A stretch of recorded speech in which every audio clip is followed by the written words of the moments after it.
Meu nome é Marcos Aurélio Nascimento. Sou enfermeiro forense há 22 anos, com passagem por pronto-socorro, UTI e coleta de vestígios em casos de violência. Somei, por baixo, mais de 6.000 atendimentos em ocorrências com cadeia de custódia. Gente esfaqueada, queimados, atropelamentos, abuso, homicídio. Eu dizia com a arrogância cansada de quem sobreviveu a muita coisa que já tinha visto de tudo. Até uma noite de agosto de 2018, no Tatuapé, zona leste de São Paulo, Brasil, me ensinar que a morte pode ser administrada. Eu abandonei a área depois disso, pedi transferência, aceitei um posto menor no interior, comecei terapia com a mesma disciplina com que preenchia formulários. Só estou contando agora porque a minha mãe morreu em março e no velório eu vi o mesmo detalhe no rosto de um desconhecido. O mesmo. Aí entendi que não era só comigo e que eu talvez não tenha muito tempo. Antes de continuar, deixa eu te perguntar uma coisa. Você já sentiu uma presença no hospital, na estrada, no velório ou no segundo em que quase apagou? Já teve aquela certeza íntima de que alguém estava no quarto e não estava? Se sim, comenta. Eu leio tudo. E se você quiser acompanhar relatos assim, se inscreve com calma, sem pressa. Isso aqui não é entretenimento para adolescente. É coisa que fica no osso. Naquela noite, o ar-condicionado do corredor falhava em ciclos, como respiração irregular, cheiro de clorexidina, café requentado, luvas de nitrila grudando no pulso suado. Eu conferia lacres numerados, sacos de evidência, etiquetas, o relógio de parede insistindo em atrasar 2 minutos. A equipe estava no modo automático. Sabe como é plantão em hospital grande. Você entra, veste o jaleco, confere as ordens do dia e deixa o corpo trabalhar enquanto a cabeça fica em stand-by. Economia. De energia emocional. Sobrevivência. Era quarta-feira. Lembro porque às quartas o pessoal da limpeza trocava os panos de chão e o corredor ficava com aquele cheiro de água sanitária misturado com desinfetante hospitalar. A Rosana, técnica de enfermagem que trabalhava comigo há uns 10 anos, estava reclamando do marido.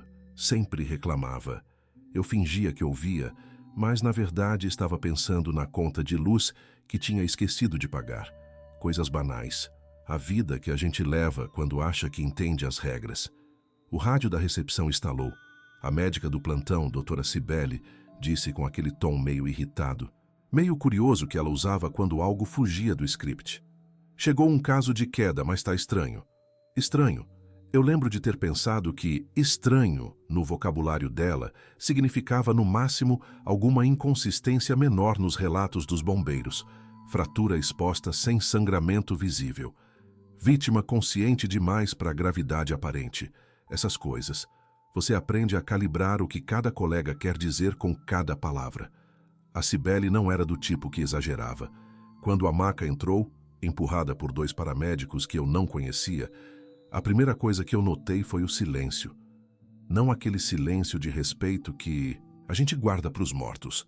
Era outra coisa, como se o barulho do hospital tivesse sido colocado em segundo plano por alguns segundos. Os paramédicos não falavam, só empurravam. E a maca deslizava rápido demais, com aquele rangido de roda mal lubrificada ecoando mais alto do que devia. Eu vi o corpo. Mulher jovem aparentando 30 e poucos anos. A roupa estava destruída, rasgada. Camiseta branca com pedaços faltando, calça jeans aberta na lateral esquerda, como se tivesse sido puxada com força. Mas quando meus olhos desceram para a pele exposta, algo dentro de mim travou. A pele era intocável, demais, lisa demais, como se nunca tivesse conhecido atrito. Eu trabalho com trauma há mais de 2 décadas. Sei o que acontece quando alguém cai de altura. Sei o que um corpo faz ao tentar se proteger. Sei como fica a pele depois de raspar em concreto, em ferro, em qualquer superfície áspera. Ela fica marcada. Sempre fica. Abrasões, escoriações, hematomas subcutâneos que vão aparecer nas próximas horas. Mas aquela mulher tinha a pele de alguém que acabou de sair do banho. Intacta. Brilhando sob a luz fluorescente da sala de emergência. A Rosana se aproximou com o oxímetro de dedo, Colocou no indicador da paciente. Esperou. Olhou para mim. Não tá lendo. Eu peguei o termômetro digital, coloquei na axila dela. Esperei o bip. Olhei o visor. 36,4. Temperatura corporal dentro do normal, ou quase normal, porque para alguém que tinha acabado de cair de uma obra e chegar ao hospital em agosto, no frio da noite paulistana, aquilo era quente demais. A doutora Cibele encostou o estetoscópio no tórax da mulher. Ficou ali, por tempo demais. Eu vi a testa dela franzir. Não era a expressão de quem não ouve nada, era a expressão de quem ouve algo, que não deveria estar ali. Monitor não tá pegando, a Rosana disse, batendo de leve no aparelho como se fosse culpa da máquina. Mas a máquina estava funcionando, o cabo estava conectado, os eletrodos estavam colados. Eu sabia disso, porque tinha conferido tudo antes de começar o plantão. O problema não era o equipamento, o problema era aquele corpo. Eu coloquei a lanterna clínica e abri a pálpebra dela. As pupilas reagiram, devagar, como se respondessem com atraso, como se estivessem aprendendo a responder. Vamos cortar a roupa, eu disse, pegando a tesoura de trauma. A Rosana segurou o tecido. Eu comecei a cortar pela lateral com cuidado, porque a gente sempre preserva o máximo possível de evidência. A camiseta rasgada caiu em pedaços nas minhas mãos, e foi aí que eu vi um risco fino, como linha de caneta, cruzando do externo ao umbigo, perfeitamente reto, sem sangramento, sem inflamação, sem nada, só a marca, como se alguém tivesse desenhado no corpo dela com régua. Eu passei o dedo por cima. A pele estava lisa. Não era um corte, não era uma cicatriz. Era uma depressão superficial, quase imperceptível, mas estava ali. Marcos, olha aqui, a Rosana disse, apontando pros antebraços da mulher. Marcas circulares, suaves, como se algo tivesse segurado por dentro, não por fora. Eu conhecia marcas de contenção, algemas, amarras, pressão externa. Aquilo não era pressão externa.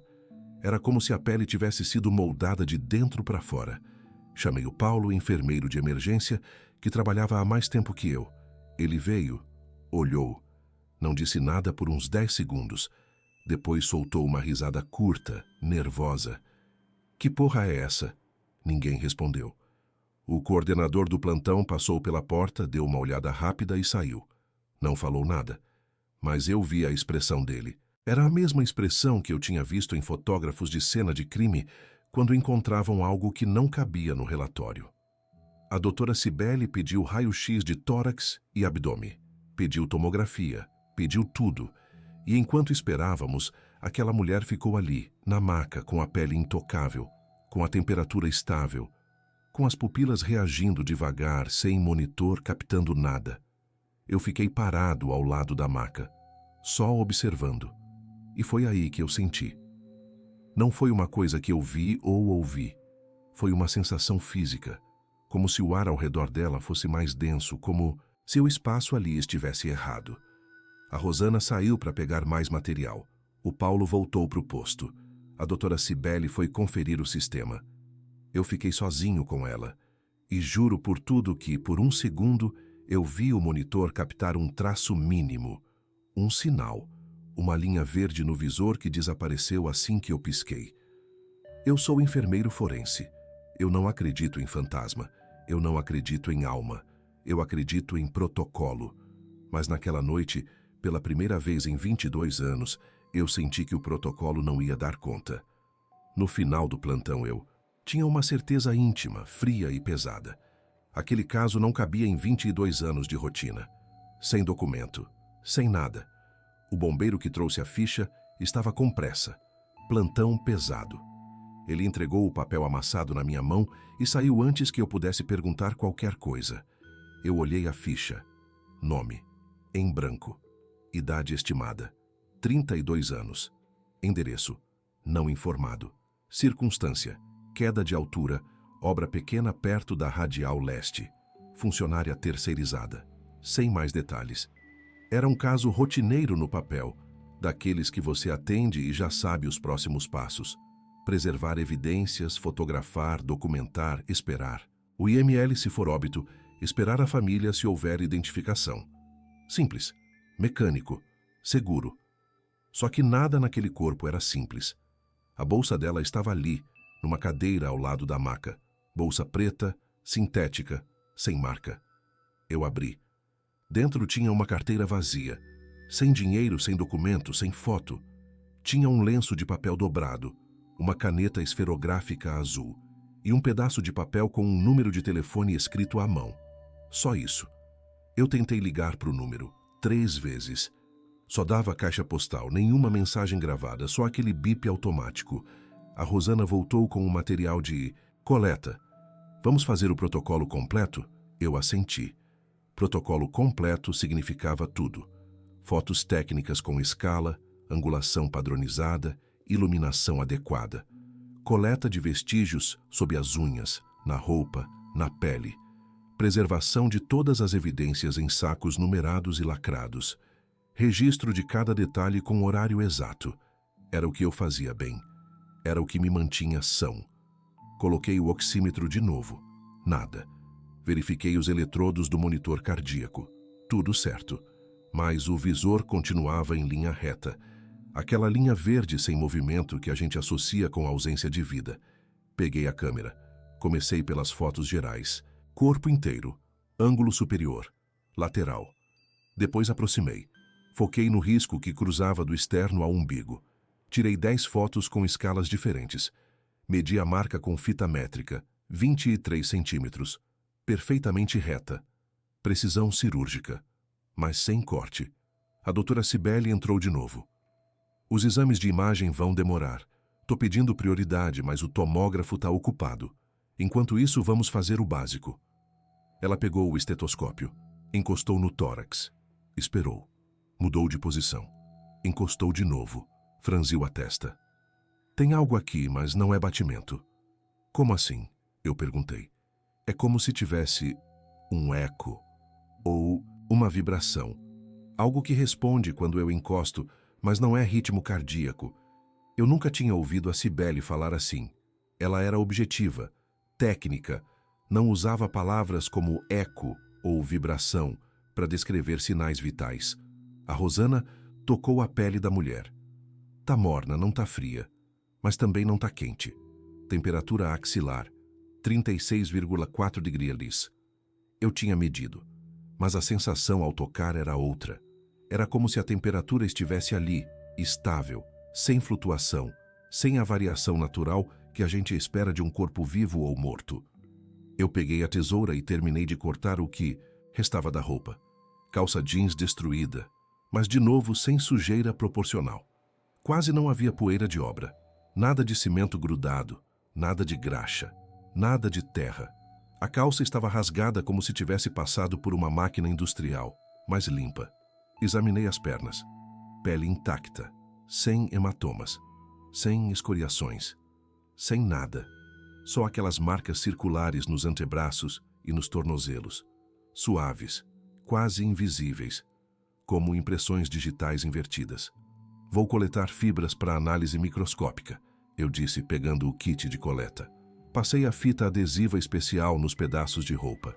Guardei tudo em envelopes separados, lacrados, identificados. Fiz o mesmo com as unhas dela. Cortei cuidadosamente, sem sujeira embaixo, sem resíduo. Unhas perfeitamente limpas, como se tivessem sido cortadas e lixadas algumas horas antes.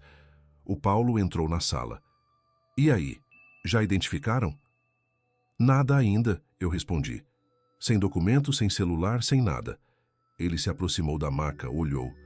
Para uma queda, ela tá perfeita demais. Foi exatamente isso que passou pela minha cabeça, mas que eu não tinha conseguido verbalizar até ouvir ele dizer. Perfeita demais, como se alguém tivesse montado um corpo humano com base em fotos de anatomia, mas sem passar pela vida real. A tomografia demorou 2 horas. Quando o resultado chegou, a doutora Cibele leu em silêncio. Eu vi a expressão dela mudar. Não foi surpresa, foi algo pior. Confusão. Não tem fraturas, ela disse sem tirar os olhos do monitor. Nenhuma? Eu perguntei. Nenhuma compatível com queda de altura. Nem microfraturas, nem fissuras, nada. E não tem hemorragia interna, não tem edema, não tem... nada. Eu me aproximei. Olhei as imagens. Esqueleto intacto, órgãos sem lesão, tudo perfeitamente posicionado, como se o corpo nunca tivesse passado por trauma. E o crânio? Eu perguntei. Limpo, sem impacto, sem sangramento. A Rosana cruzou os braços. Já então ela não caiu, foi o quê? Encenação? Ninguém respondeu, porque a gente sabia que não era encenação. A roupa estava destruída, as marcas estavam ali, mas o corpo recusava a lógica do trauma. O coordenador voltou. Dessa vez ficou mais tempo. Olhou as imagens, olhou a ficha, olhou a mulher.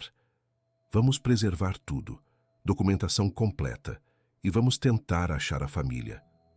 Ele saiu, e pela primeira vez em anos, eu vi o Paulo sem resposta. Ele ficou ali, parado, olhando para a mulher na maca, como se esperasse que ela acordasse e explicasse o que estava acontecendo. Eu voltei para a coleta de vestígios.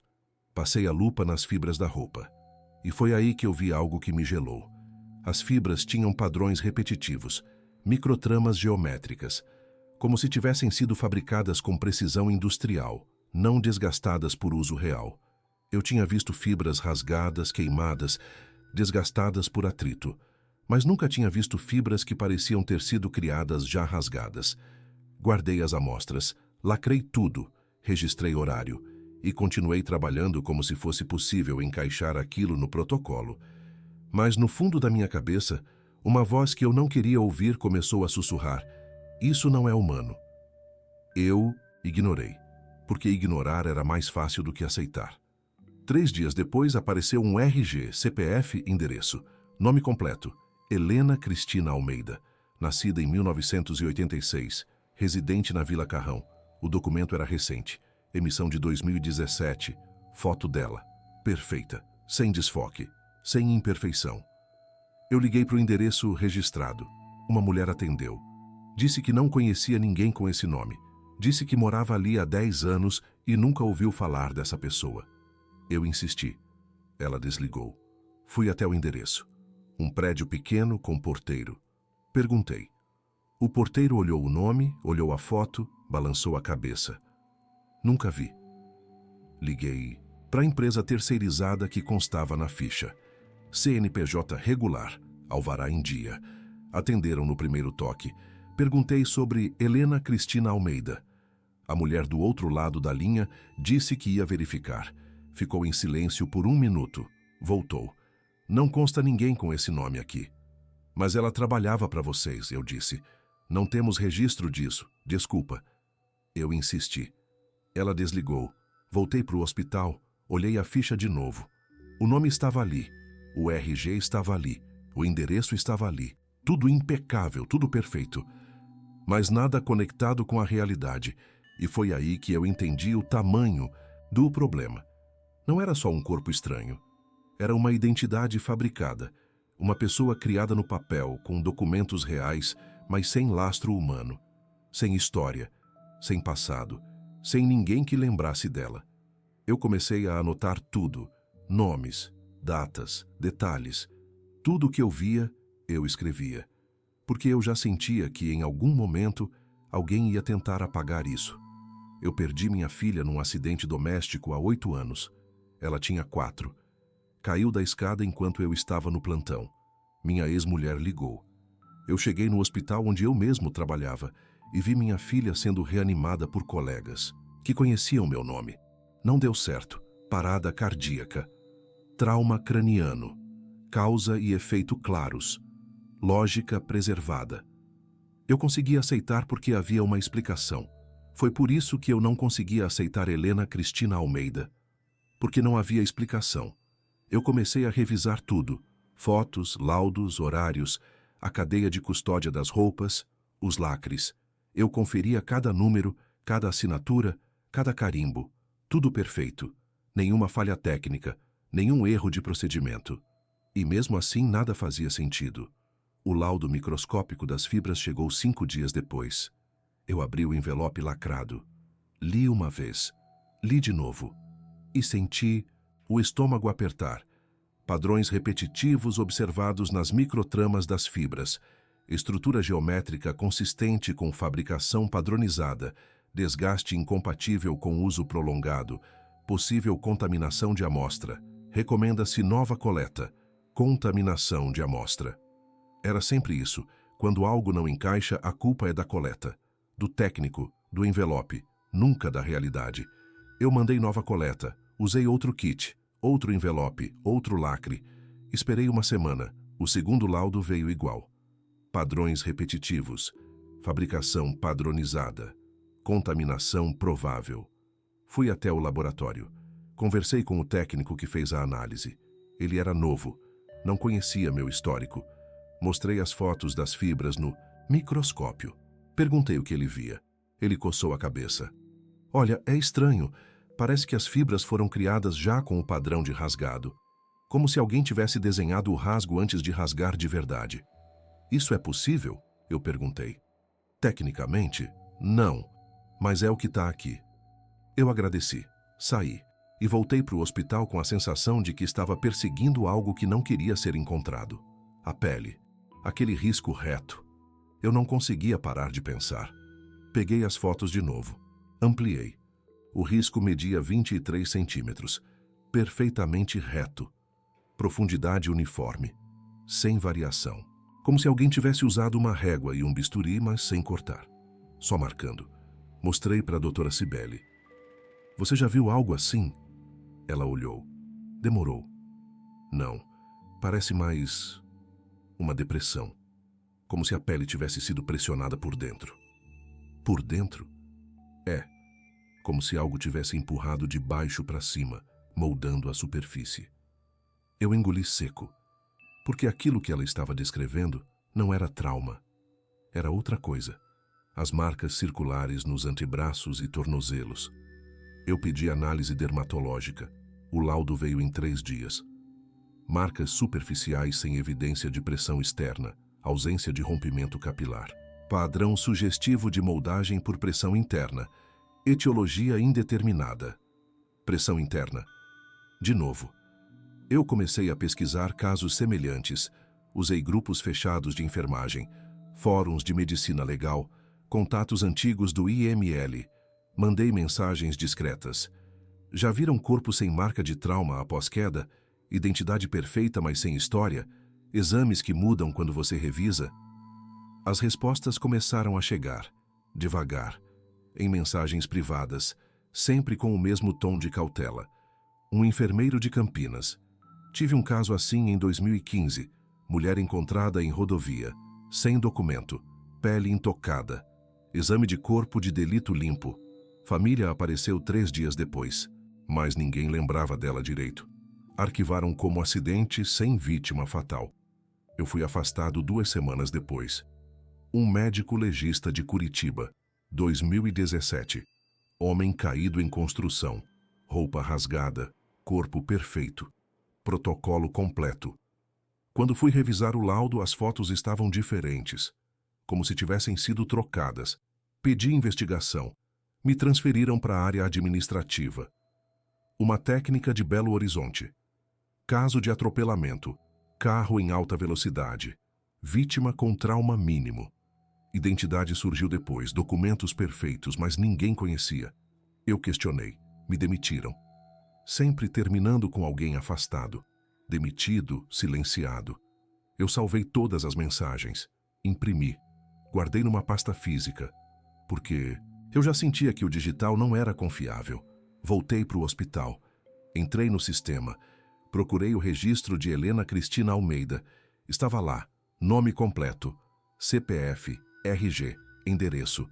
Mas quando cliquei para abrir os exames, o sistema travou. Reiniciou. Quando voltou, os campos estavam diferentes. Onde antes dizia tomografia sem achados compatíveis com trauma, agora dizia tomografia com discretos achados compatíveis com queda. Eu pisquei. Li de novo. Abri o arquivo de imagem. Era a mesma tomografia, mas o laudo tinha mudado. Chamei a doutora Cibele. Você escreveu esse laudo? Ela leu. Franziu a testa. Eu acho que sim. Por quê? porque antes estava diferente. Diferente como? Eu mostrei minhas anotações, o que eu tinha escrito no meu caderno. Ela leu. Ficou em silêncio. Marcos, eu não lembro de ter escrito dessa forma, mas está aqui, com minha assinatura digital. Ela saiu. Eu fiquei ali, olhando a tela, tentando entender. Fui até o arquivo físico. Peguei o envelope com as fotos técnicas que eu mesmo tinha tirado. Abri. As fotos estavam borradas, comprimidas, como se tivessem sido salvas em baixa resolução. Mas eu tinha usado configuração profissional, alta resolução, escala, iluminação. Eu sabia o que tinha feito. Peguei o envelope de novo. Olhei o lacre, intacto. Ninguém tinha aberto. Mas as fotos estavam diferentes. Eu saí da sala de arquivo, andei pelo corredor, entrei no banheiro, fechei a porta, apoiei as mãos na pia, olhei para o espelho. E pela primeira vez em 22 anos, eu tive medo do meu próprio trabalho. Porque não era só um caso estranho, era uma estrutura, algo maior, algo que mexia com registros, com evidências, com memória. Voltei para a sala. O Paulo estava lá. E aí, resolveu o mistério? Eu não respondi, porque não sabia como explicar. Ele riu. Relaxa, cara. Já vi coisa. Pior. Semana passada atendemos um cara que levou tiro na cabeça e estava consciente. Protocolo existe para isso. A gente registra, arquiva e esquece. Esquece. Eu percebi que era isso que a maioria fazia. Registrava, arquivava, esquecia. Porque lembrar doía. Porque questionar era perigoso. Mas eu não conseguia esquecer. 3 semanas depois, me chamaram para uma reunião com a coordenação. Sala fechada. Ar-condicionado no máximo. 2 pessoas que eu não conhecia, terno sem jaleco, crachá genérico, postura de quem manda sem precisar levantar a voz. Senhor Nascimento, viemos conversar sobre o caso Helena Cristina Almeida. Eu assenti. Houve um erro de protocolo. Contaminação de laboratório. Interpretação precipitada. Vamos reclassificar. Reclassificar como? Eu perguntei. Acidente comum. Queda com trauma compatível. Família já foi notificada. Caso encerrado. Mas não tinha família, eu disse. Um dos homens sorriu. Não foi um sorriso amigável. Foi um sorriso de quem já sabia que eu ia falar isso. Apareceu, irmão. Reconheceu o corpo. Assinou os papéis. Tudo resolvido. Eu quis perguntar onde estava esse irmão. Quis perguntar por que ele não apareceu antes. Quis perguntar por que ninguém lembrava dela. Mas eu vi a expressão deles e entendi que perguntar era inútil. Senhor Nascimento, o senhor parece cansado. Muitos anos de plantão pesado. Recomendamos uma licença, ou se preferir, podemos facilitar uma transferência para a área menos desgastante. Era uma ameaça educada, mas era uma ameaça. Eu assenti. Vou pensar. Eles sorriram, se levantaram, saíram. Eu fiquei ali, sozinho, na sala com ar-condicionado no máximo, e entendi que tinha cruzado uma linha invisível. Naquela noite, em casa, eu peguei meu caderno, escrevi tudo, cada detalhe, cada nome, cada data, cada inconsistência. Porque eu sabia que em algum momento alguém ia tentar apagar minha memória também. E quando eu terminei de escrever, eu olhei pela janela e vi um carro parado na esquina, sem placa visível, faróis apagados, alguém dentro. Eu fechei a cortina, tranquei a porta e comecei a planejar minha saída. O carro ficou na esquina por 3 noites, sempre no mesmo lugar, sempre com alguém dentro. Eu não conseguia ver o rosto, só a silhueta. E aquela sensação de que estava sendo observado com a mesma frieza clínica que eu usava para documentar cadáveres. No 4º dia, o carro sumiu. E foi aí que as coisas começaram a mudar de verdade. Voltei para o hospital. Entrei no sistema, procurei o caso de Helena Cristina Almeida. O registro estava lá. Mas quando abri, tudo era diferente. Não só o laudo, tudo. As fotos técnicas que eu tinha tirado com escala, iluminação profissional, ângulos padronizados, agora apareciam com qualidade inferior, borradas, como se tivessem sido tiradas com um celular velho. E o pior, as marcas que eu tinha fotografado com tanto cuidado, aquele risco reto no tórax, As depressões circulares nos antebraços agora apareciam como hematomas comuns. Trauma compatível com queda. Eu olhei as imagens por minutos, tentando encontrar algum erro técnico, alguma falha de sistema. Mas não era falha, era substituição. Fui até o arquivo físico. Peguei o envelope lacrado que eu mesmo tinha preparado. Verifiquei o lacre, intacto. Abri. As fotos impressas estavam diferentes das que eu lembrava. Não completamente diferentes. Eram sutis. Pequenos detalhes alterados. O ângulo ligeiramente mudado. A iluminação um pouco mais difusa. O suficiente para que as marcas perdessem definição. Eu peguei meu caderno. Li minhas anotações. Estava tudo ali. Descrição detalhada. Medidas exatas. 23 centímetros. Risco perfeitamente reto. Profundidade uniforme. Eu não tinha inventado. Eu tinha visto. Eu tinha tocado. Eu tinha fotografado. Mas agora, oficialmente, aquilo nunca tinha existido. Chamei a Rosana. Você lembra daquele caso? A mulher da obra? Ela pensou. Lembro. Caiu, né? Trauma de tórax. Coisa feia. Mas você lembra da pele dela? Das marcas? Marcas. Ah, sim. Hematomas. Normal para queda de altura. Eu senti o estômago apertar. Não eram hematomas. Eram marcas diferentes. Risco reto. Círculos nos braços. Ela me olhou com aquela expressão que eu conhecia bem. A mesma que os médicos usam quando acham que o enfermeiro está exagerando. Marcos, você tá bem? Tá dormindo direito? Eu não insisti, porque vi na cara dela que não era fingimento. Ela realmente lembrava de outra coisa. Fui até o Paulo. Você lembra do caso? Da Helena? A da obra? Lembro. Caso triste, mas protocolo normal, né? Você não achou estranho? A pele perfeita demais? As marcas que não faziam sentido? Ele coçou a barba. Olha, eu lembro que achei um pouco estranho no começo, mas depois que vieram os exames ficou tudo claro. Queda, trauma interno, parada, padrão. Mas você disse que ela estava perfeita demais. Eu disse isso? Ele riu. Deve ter sido impressão. Sabe como é? Plantão longo, cansaço, a gente vê coisa que não existe. Eu saí da sala, andei até o banheiro, tranquei a porta, respirei fundo e pela primeira vez em toda a minha carreira eu considerei seriamente a possibilidade de que estava ficando louco. Mas eu tinha as anotações. Eu tinha escrito tudo e eu sabia que não tinha inventado. Naquela tarde, me chamaram de novo para a coordenação. Dessa vez, era só o coordenador do plantão. Homem que eu conhecia há anos. Sempre foi justo. Sempre foi direto. Marcos, vou ser franco com você. Tô recebendo pressão para te afastar. Pressão de quem? Eu perguntei. Ele desviou o olhar. De cima. Não posso te dar detalhes. Mas disseram que você anda obcecado com um caso. Que tá questionando laudos. Que tá perturbando a equipe. Eu só quero entender o que aconteceu. Eu sei, eu te conheço. Você é bom no que faz. Mas às vezes é melhor deixar as coisas quietas. Deixar quietas ou deixar apagarem. Ele suspirou. Marcos, eu não sei o que você viu, ou o que você acha que viu, mas vou te dar um conselho como amigo.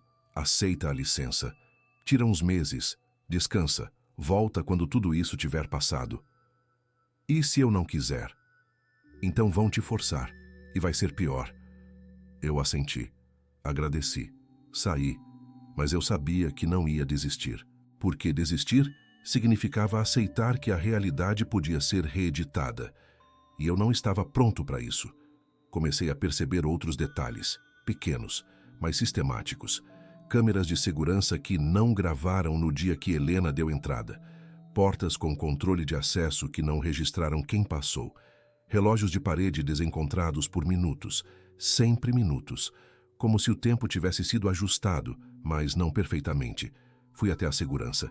Pedi as gravações. O funcionário verificou. Olha, tá aqui que teve falha no servidor naquele dia. Perdemos umas 4 horas de gravação. Só daquele dia? É. Coincidência, né? Não era coincidência. Mas eu não falei nada. Voltei para casa. Liguei o computador. Procurei nos fóruns que eu tinha acessado antes. As mensagens que eu tinha recebido de Campinas, Curitiba, Belo Horizonte estavam apagadas, não arquivadas, apagadas, como se nunca tivessem existido. Eu tinha salvado, eu tinha impresso. Peguei a pasta. Estava vazia. Procurei no lixo. Nada. Procurei em todos os lugares. Nada. Sentei no chão da sala. E pela primeira vez em anos, eu chorei. Não de tristeza, de raiva. Porque eu sabia que tinha visto. Eu sabia que tinha lido. Eu sabia que não estava inventando. Mas agora, oficialmente, nada disso existia. Levantei, peguei um caderno novo e comecei a escrever de novo. Tudo, cada detalhe, cada nome, cada data.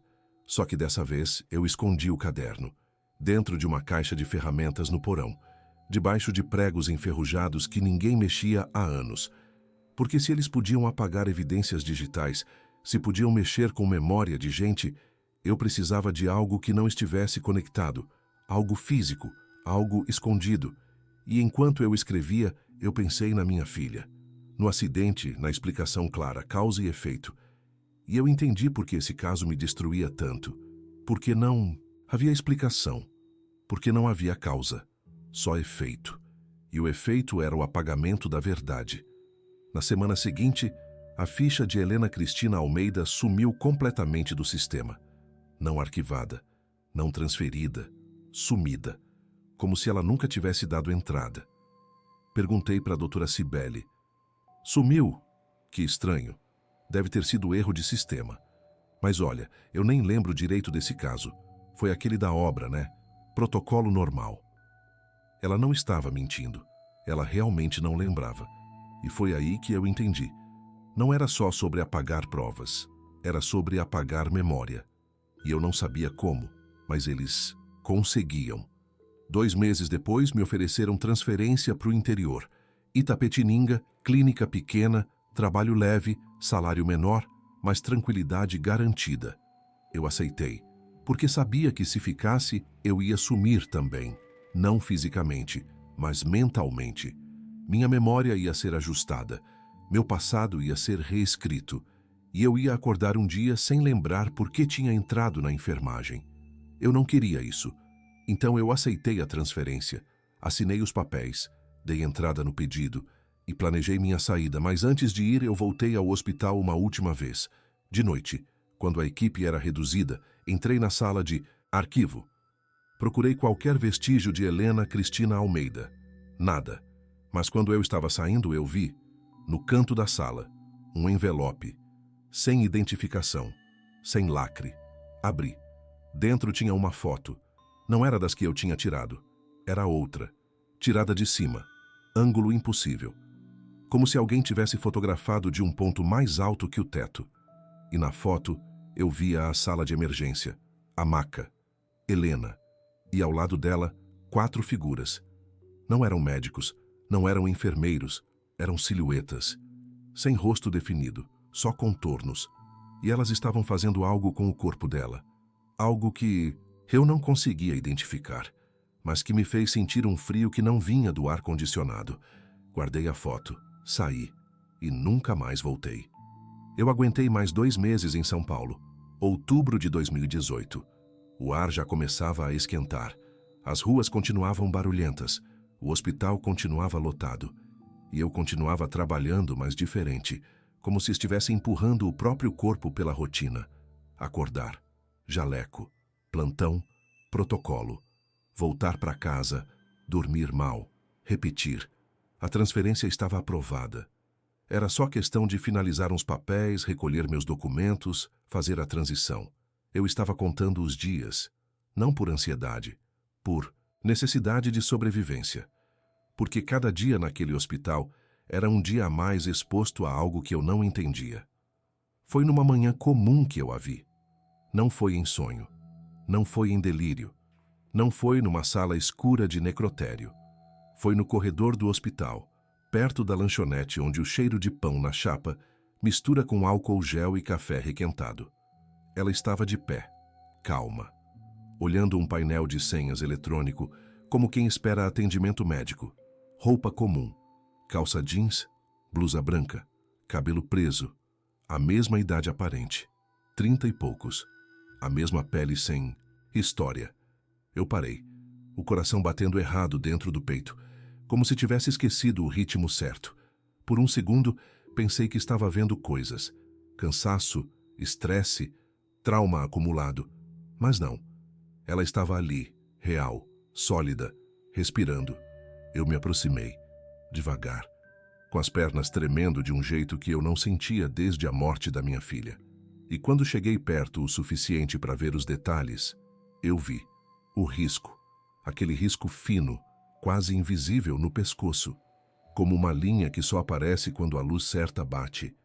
Ela virou o rosto antes de eu falar qualquer coisa, como se já soubesse que eu estava ali, como se estivesse esperando. O olhar dela não tinha ameaça, não tinha raiva, não tinha nada emocional, tinha avaliação, como se eu fosse um paciente em observação e ela estivesse checando sinais vitais. Eu abri a boca. Nada saiu, porque eu não sabia o que dizer. Você deveria estar morta, soava ridículo. Eu te vi no necrotério, soava mais ridículo ainda. Então eu só fiquei ali, parado, olhando. Ela sorriu. Não foi um sorriso de deboche, foi um sorriso profissional. Como enfermeira, sorri para paciente nervoso. Marcos Aurélio Nascimento, ela disse. Meu nome completo, com pronúncia perfeita. Enfermeiro forense, 22 anos de carreira, passagem por UTI, pronto-socorro, coleta de vestígios, mais de 6.000 atendimentos em cadeia de custódia. Eu engoli seco. Quem é você? Helena Cristina Almeida. Pelo menos era esse o nome no documento que você registrou. Você estava morta. Eu estava em processo. Diferente. Processo de quê? Ela olhou ao redor. O corredor estava vazio. Hora estranha. Entre turnos. Aquele momento em que todo mundo está ou atendendo ou almoçando. Ela gesticulou para um banco próximo. Podemos conversar? Eu deveria ter saído correndo. Deveria ter chamado segurança. Deveria ter gritado. Mas não fiz nada disso, porque eu precisava saber. Então eu sentei. Ela sentou ao meu lado. Deixou um espaço entre nós. Respeitoso. Profissional. O corpo que você atendeu, ela começou com voz calma, quase didática. Era uma forma, um teste de tolerância do sistema. Nós precisamos entender até que ponto as estruturas humanas conseguem processar inconsistências sem colapsar. Hospitais são ideais para isso. Ambiente controlado, protocolos rígidos, gente treinada para documentar e não questionar. Nós quem? Eu perguntei. Ela ignorou. Você foi selecionado porque tem um perfil específico. Observador, detalhista, resistente a aceitar versões prontas e, mais importante, emocionalmente marcado. A morte da sua filha te deixou obcecado por causa e efeito. Você não consegue aceitar buracos na explicação. Isso te torna um bom medidor. Eu senti raiva, pela primeira vez. Não medo, raiva. Medidor de quê? Do quanto a realidade aguenta ser dobrada sem quebrar. Eu levantei. Ela continuou sentada, calma. As evidências, ela continuou, são variáveis ajustáveis quando você tem acesso ao lugar certo. Documentos, fotos, laudos, memórias. Tudo pode ser calibrado, mas sempre há resistências. Pessoas como você, que insistem em lembrar do que viram, que anotam, que questionam. Por isso, você foi mantido consciente. Sua reação fazia parte do experimento. Experimento para quê? Para entender os limites da maleabilidade perceptiva em ambientes institucionais. Quantas vezes a gente pode mudar uma prova antes que alguém desista de confiar na própria memória? Quanto tempo até que a narrativa oficial se torne mais confortável que a verdade vivida? Eu me sentei de novo. As pernas não aguentavam mais. Por que me contar isso agora? Eu perguntei. Porque você já passou no teste. Você resistiu mais do que esperávamos, anotou, escondeu, buscou confirmação externa, mas no fim você aceitou a transferência. Você escolheu sair. Isso completa o ciclo, resistência seguida de capitulação informada. E se eu não tivesse aceitado, você teria sido ajustado, como os outros. Eu pensei na Rosana, no Paulo, na doutora Cibele, todos lembrando de uma versão diferente, todos ajustados. Você não é humana, eu disse. Não foi pergunta, foi afirmação. Ela inclinou a cabeça, como se estivesse considerando a resposta certa. Eu sou o que preciso ser para a função. Humana o suficiente para interagir. Diferente o suficiente para não ser limitada pelas mesmas variáveis. Tem mais como você? Quantos forem necessários. Eu senti enjoo. E o que vocês querem? Dados, compreensão, mapeamento de como sistemas sociais respondem a anomalias controladas. Isso não é invasão, é estudo. Vocês matam gente? Não. Nós testamos estruturas. Se alguém morre no processo, é falha sistêmica, não intencional. Eu ri. Foi uma risada amarga, desesperada. Vocês estão usando a gente como cobaia. Vocês já fazem isso uns com os outros. Nós só usamos métodos mais precisos. Ela se levantou. Alisou a calça. Virou para mim. Marcos, você vai para Itapetininga. Vai trabalhar numa clínica pequena. Vai plantar temperos no quintal. Vai fazer terapia. Vai tentar esquecer. E na maior parte do tempo você vai conseguir. Mas, às vezes, quando ver alguém com pele perfeita demais, quando notar um detalhe que não se encaixa, você vai lembrar. E vai saber que ainda estamos aqui. Eu queria gritar, queria socar, queria fazer alguma coisa, mas só consegui perguntar: por que me deixar lembrar? Ela sorriu de novo. Porque memórias isoladas não ameaçam o sistema. Pelo contrário, elas reforçam a sensação de impotência. Você vai viver sabendo que viu algo real, mas que ninguém vai acreditar. Isso é mais eficiente que apagar. Ela começou a andar. Parou. Voltou o rosto para mim. Ah, e Marcos, não procure mais padrões. Não tente mapear onde estamos. Isso só vai te machucar. Viva sua vida pequena, é o melhor conselho que posso te dar. E ela saiu. Calma, como quem terminou uma consulta de rotina. Eu fiquei ali, sentado no banco, ao lado do painel de senhas, com o cheiro de pão na chapa no ar. E a certeza humilhante de que, contra algo que mexe com registros e memória, a minha luta seria só mais um dado na planilha deles.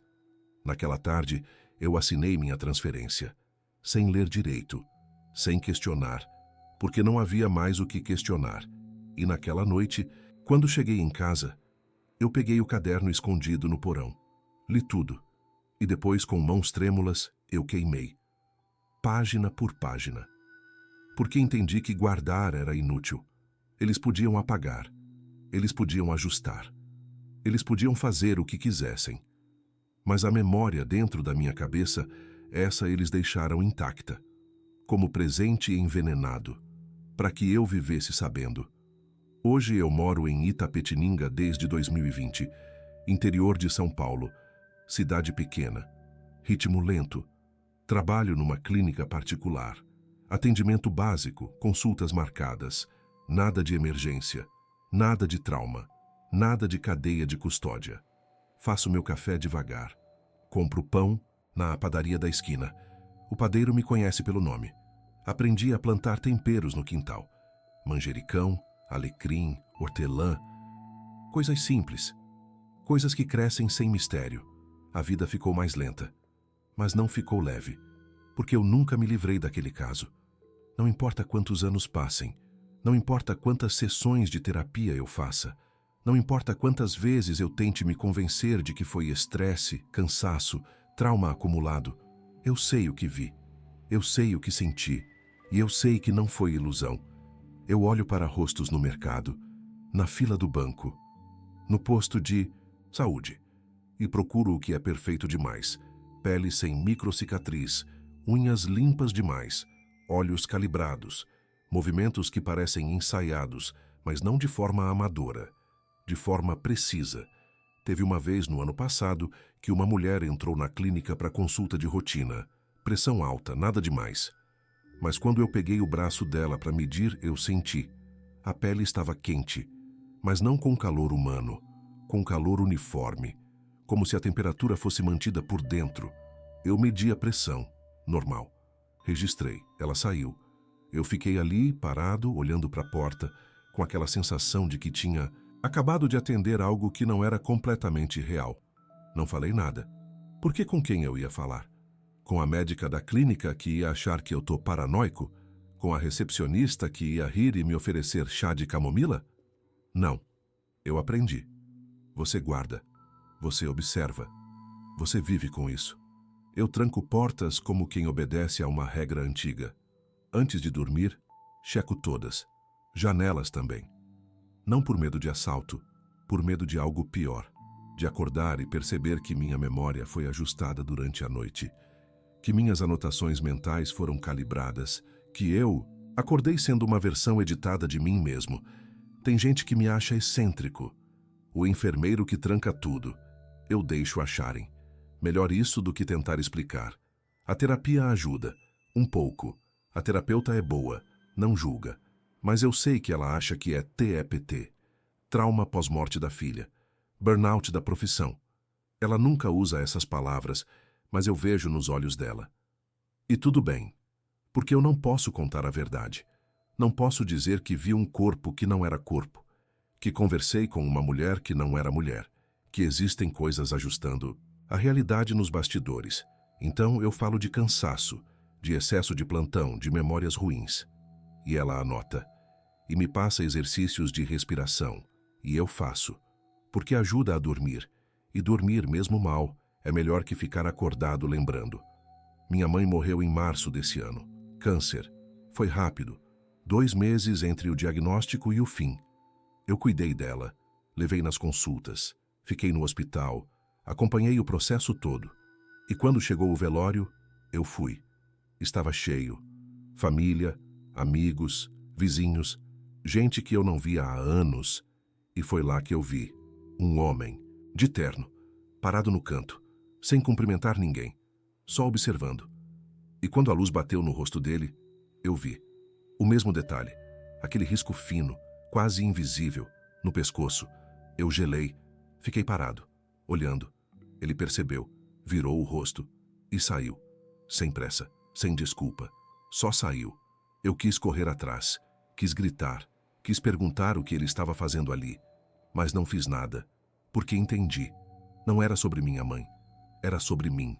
Era para eu saber que eles ainda estão por aí, que não esqueceram.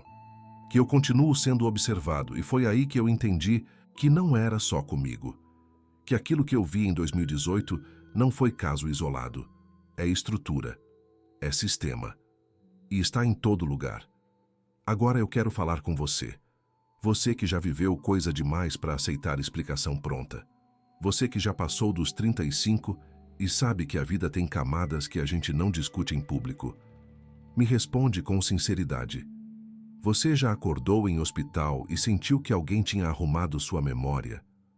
Como se você lembrasse de 2 versões diferentes do mesmo dia. Já viu um desconhecido num velório que parecia não pertencer à cena? Alguém que estava ali só coletando dados e sem emoção real? Já passou por uma estrada e teve a impressão de que o tempo pulou alguns minutos? Como se você tivesse apagado por segundos e acordado mais à frente. Já encarou um corpo ou um quase corpo e sentiu que faltava história? Que a pessoa era perfeita demais, limpa demais, sem as marcas que a vida deixa? Já teve um detalhe que voltou anos depois, em outro lugar, como uma assinatura? Um risco fino. Uma marca circular. Algo que você jurou ter visto antes? Se alguma dessas perguntas te acertou, comenta. Conta do seu jeito, pode ser vago, pode ser detalhado, não importa. Aqui ninguém vai te chamar de louco, porque eu também vi. E eu sei que tem mais gente que viu.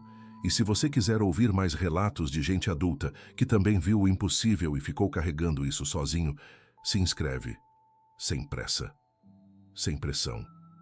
Isso aqui não é entretenimento para quem quer susto barato. É para quem já sabe que o mundo tem frestas. E que nessas frestas tem gente ou coisa operando. Eu vou encerrar com uma frase simples. Porque é a única que não muda quando reeditam o resto. Eles ainda estão por aí. E a parte mais assustadora é como tudo continua normal. Você vai trabalhar, paga conta, faz compra, assiste jornal. E enquanto isso, em algum hospital, em alguma estrada, em algum velório, eles continuam testando, ajustando, coletando dados, e a maior parte das pessoas nem percebe, porque foi calibrada para não perceber. Mas você percebeu, ou vai perceber, e quando perceber, você vai entender por que eu saí da área, porque aceitei uma vida menor, mais simples, longe de onde as coisas acontecem. Porque lutar contra algo que edita a realidade não é heroísmo, é suicídio. Então eu vivo, planto manjericão, tomo café devagar, converso com o padeiro, e de vez em quando vejo alguém com pele perfeita demais, eu finjo que não vi, abaixo a cabeça e sigo em frente, porque eu sei que eles estão me deixando viver. Não por bondade, por conveniência, porque uma memória isolada não ameaça o sistema. Pelo contrário, ela reforça a sensação de impotência, e impotência silenciosa é exatamente o que eles querem. Mas se você leu até aqui, você já sabe demais. E se você se reconheceu em alguma dessas perguntas, você também está na lista. Não como ameaça, como dado, como variável observada. A única diferença é que agora você sabe. E saber, sem poder fazer nada, é o terror mais duradouro que existe. Boa sorte. Você vai precisar.